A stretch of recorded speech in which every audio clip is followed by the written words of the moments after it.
একবার কল্পনা করুন, নির্জন রাত, গভীর অন্ধকার, নিস্তব্ধ পরিবেশ। সবাই যখন গভীর ঘুমে আচ্ছন্ন, তখন আপনি আপনার রবের কাছে ভিক্ষুকের ন্যায় দাঁড়িয়ে। এক বুক আশা ভরসা নিয়ে আপনি আপনার রবের দরবারে ভিক্ষুকের ন্যায় দাঁড়িয়ে আছেন। আপনার চোখ দিয়ে অশ্রু ঝরছে। এই দুনিয়ার কেউ আপনাকে দেখছেন না, শুধুমাত্র আপনি এবং আপনার রব। এক অন্যরকম ভালোবাসা, এক গভীর ভালোবাসা, যে ভালোবাসা মালিকের সাথে গোলামের। আপনিও তো পারতেন দুনিয়ার অন্য সকলের মতো গভীর ঘুমে বিভোর থাকতে। আপনার কাছে সেই অপশন ছিল, সেই সুযোগ ছিল, সেই পরিস্থিতি ছিল। কিন্তু না, রবের প্রতি এক গভীর ভালোবাসা এবং কৃতজ্ঞ আপনাকে আরামের বিছানা ত্যাগ করতে বাধ্য করেছে। যখন আপনি আপনার রবের জন্য, আপনার আল্লাহর জন্য, আপনার স্রষ্টার জন্য, আপনার সৃষ্টিকর্তার জন্য একটু ত্যাগ স্বীকার করবেন, তখন তিনি আপনাকে আপনার ত্যাগের চেয়েও অনেক বড় জিনিস দিয়ে আপনাকে পুরস্কৃত করবেন, আপনার অন্তরকে প্রশান্ত করবেন। হ্যাঁ, এটা ঠিক যে আপনার সমস্ত মনের কথাগুলো আপনার রব জানেন, আপনার অন্তরের খবর তিনি রাখেন। কিন্তু আপনার রব এটাও চান যে আপনি যাতে আপনার মনের সমস্ত ইচ্ছা, আকুতি, আকাঙ্ক্ষা সবকিছু আপনার রবের কাছে শেয়ার করেন। আর আপনি এই সব কিছুকে ছেড়ে যখন রবের কাছে কিছু চাইবেন, যখন এই পৃথিবীর মানুষের কাছে আশা, আস্থা, বিশ্বাস না রেখে আপনার রবের কাছে রাখেন, আপনার রবের উপরে রাখেন, তখন তিনি খুশি হয়ে যান। আর যখন আমাদের রব খুশি হয়ে যান, তখন তিনি উত্তম পুরস্কারে পুরস্কৃত করেন। একবার ভেবে দেখুন আপনি আপনার মনের সমস্ত ইচ্ছা, আকুতিগুলো আপনার রবকে খুলে বলছেন। আপনার ভাঙা হৃদয় নিয়ে, আপনার ক্লান্ত দুশ্চিন্তাময় জীবনের সমস্যাগুলো যখন আপনি আপনার রবের সাথে শেয়ার করছেন, তখন আপনার রব আপনাকে বলছেন, হে আমার বান্দা, আমি জানি কেন তোমার অন্তর এত বিক্ষিপ্ত, আমি জানি কিসের জন্য তোমার এত হাহাকার। দুঃখ পেও না, দুঃখ পেও না, কষ্ট নিও না, আমি তোমার সঙ্গে আছি, আমি তোমার সাথে আছি। আমি তখনও তোমার সাথেই ছিলাম যখন এই দুনিয়াতে তোমার কোনো অস্তিত্বই ছিল না। আমি তখনও তোমার সাথেই ছিলাম যখন তুমি তোমার মায়ের গর্ভে এক অচেনা, অজানা পরিবেশে জীবন কাটাচ্ছিলে। আমি তখনও তোমার সাথেই ছিলাম যখন তুমি আমাকে চিনতে না, আমার বিষয়ে কিছু বুঝতে না, কোনো ধারণাই ছিল না।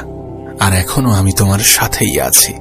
তুমি ধৈর্য ধরো, সালাত আদায় করো, ধৈর্য এবং সালাতের মাধ্যমে সাহায্য চেয়ে যাও, আমি তোমার পাশেই আছি। এই দুনিয়াবাসী তোমাকে কিছুই করতে পারবে না।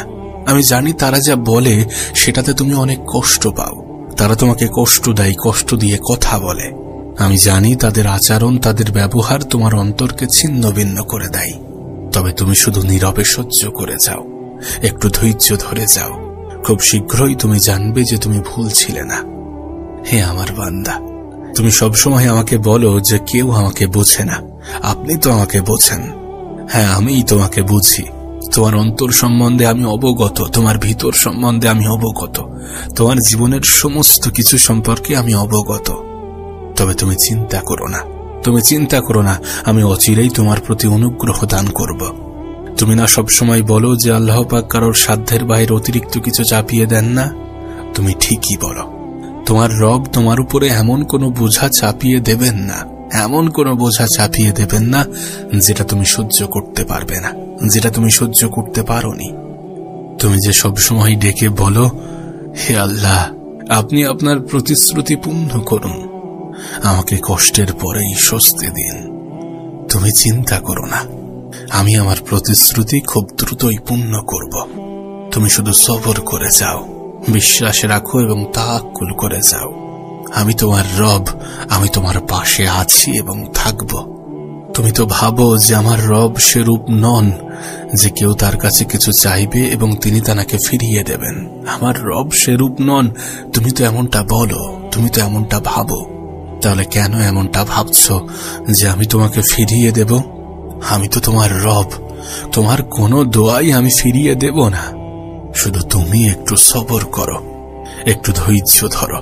তোমার রব তোমার পাশেই আছেন। কেন এটা বোঝো না? এটা এমন একটা পরীক্ষা যেটা আমি তোমার জন্যই নির্ধারণ করেছি, যাতে তুমি আমার প্রিয় বান্দাদের অন্তর্ভুক্ত হতে পারো। তুমি চিন্তা করো না, চিন্তা করো না। আমি তোমার পরীক্ষাকে সহজ করে দেব। আমি নিজেই তোমার এই পরীক্ষাকে সহজ করে দেব। তুমি শুধু আমার উপরে বিশ্বাস রাখো। তোমার ব্যথাযুক্ত হৃদয়ের কোনো কিছুই আমার কাছে লুকায়িত নয়। তোমার অশ্রুর একটা বিন্দু আমার কাছে লুকায়িত নয়।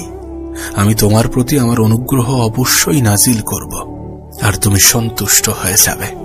তুমি কি দেখো না কিভাবে আমি মানুষের অন্তরে তোমার জন্য ভালোবাসা তৈরি করে দিয়েছি? তাদের ভালোবাসাকে গভীরভাবে লক্ষ্য করো। তুমি আমার ভালোবাসাটা খুঁজে পাবে। এই দুনিয়াবাসী যত না তোমাকে ভালোবাসে, তোমার রব তোমাকে তার চেয়ে অনেক অনেক গুণ বেশি ভালোবাসে। আমি তোমাকে ত্যাগ করিনি, আর না তোমার উপরে রাগান্বিত। আমি তোমাকে তৈরি করেছি যাতে তুমি আমার সব থেকে প্রিয় বান্দা হতে পারো। তুমি কি আমার কাছ থেকে এটুকু জিনিস চাও না? হে আমার বান্দা, দুঃখ করো না, দুঃখ করো না, কষ্ট নিও না। আমি তোমার থেকেও তোমাকে বেশি ভালোবাসি। ভয় পেও না, আমি তোমার রব তোমার সাথে আছি। তোমাকে এমন ভাবে সাহায্য পাঠাবো যেটা তুমি কখনো কল্পনাও করতে পারবে না। তোমার জন্য তোমার পরীক্ষাগুলোকে আমি নিজেই সহজ করে দেব, আর আমি নিজেই তোমাকে পুরস্কৃত করব। তুমি শুধু তোমার রবের প্রতি একটু বিশ্বাসী হও এবং এই কথাকে নিজের অন্তরে আজীবন গেঁথে নাও। তুমি আমাকে যেভাবে স্মরণ করবে, আমাকে ঠিক সেইভাবেই পাবে। তুমি তোমার ধারণা অনুযায়ী তোমার রবকে পাবে। চিন্তা করো না, চিন্তা করো না। আমার সাহায্য অনেক অনেক সন্নিকটে। একটু সবর করে যাও, একটু ধৈর্য ধরে যাও। ততদিন আমার ইবাদতে মশগুল হয়ে যাও, যতদিন না আমার পক্ষ থেকে ঘোষণা শুনবে। যতদিন না ঘোষণা শুনবে, ওয়াদখুলি জান্নাতি, প্রবেশ করো আমার সজ্জিত জান্নাতে। সেদিন আমি তোমার সবচেয়ে প্রিয় ইচ্ছাটুকু পূরণ করে দেব। তুমি আমাকে দেখবে, দু চোখ ভরে দেখবে। আর যখন তুমি আমাকে দেখবে, তখন তোমার এই দুনিয়ার কোনো কিছুই মনে থাকবে না। কিন্তু ততদিন পর্যন্ত ধৈর্য ধরো, একটু সবর করো, সালাত আদায় করো এবং আমাকে স্মরণ করো। আমি তোমাকে ভুলে যাইনি, যাব না। তুমি যেন আমাকে ভুলে যেও না।